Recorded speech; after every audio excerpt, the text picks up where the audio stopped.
రాయిబాబు తమ్ముడా?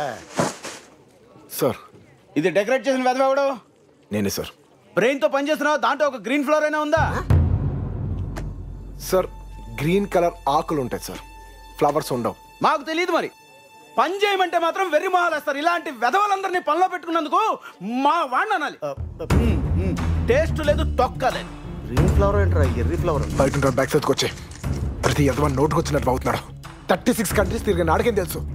ఆమ్స్టర్డామ్ రమ్మని యదవని అడిగి హార్టికల్చర్ అంటే ఏంటో చూస్తా సార్. ఆడేదో కోపడ్డాడని మనం కూడా కోపడతాను ఏంటి? నేను కోపడతానా? సరిగ్గా చూసాను, నేను కోపడతానా? ఇది కోపే కదండి. ఎవరు చెప్పారు? అది ఏంటి ఇందాక చచ్చిపోతావు చెప్పడానికి? చెప్పు. మనకి డబ్బులు కావాలి కదా సార్. అక్కర్లేదు, అడుక్కు దొబ్బుతాను. ట్యాంక్ బండి మీద గిటార్ వాయించుకుంటా. నీ కూడా ఎంప్లాయ్మెంట్ ఉంది, ఆ చిల్లరంతా నువ్వు పోగేసుకోవచ్చు. అంటే పాపకి ఫీజు కట్టాలి. చదువుకోదు, మానేస్తుంది, అంట్లు తోముకుంటుందయ్యా. అంటే అన్నయ్యకి ట్రీట్మెంట్. ఏయ్ అక్కడ పిచ్చోడు తిరగట్లా, ఏ ట్రీట్మెంట్ లేకుండా మా అన్నయ్య కూడా అలాగే తిరుగుతాడు.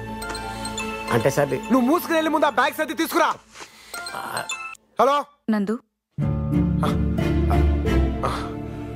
వదినా. ఏంటి వాయిస్ అలా ఉంది? ఏం లేదు వదినా. ఎలా ఉన్నావు? బానే ఉన్నావా? సార్ నేను బ్యాగ్. స్వీట్ ఎలా ఉంది? బాగుంది. స్కూల్కి వెళ్ళింది. అమ్మా నేను నీ గురించే మాట్లాడుకుంటున్నా. ఆరోగ్యం జాగ్రత్త. 2 రోజులు వచ్చేస్తానన్నా. వచ్చిన వెంటనే ఫీజు కట్టేద్దాం. నేను దాని గురించి ఫోన్ చేయలేదయ్యా.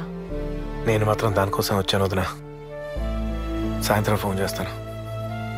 అమ్మని అడిగానని చెప్పండి.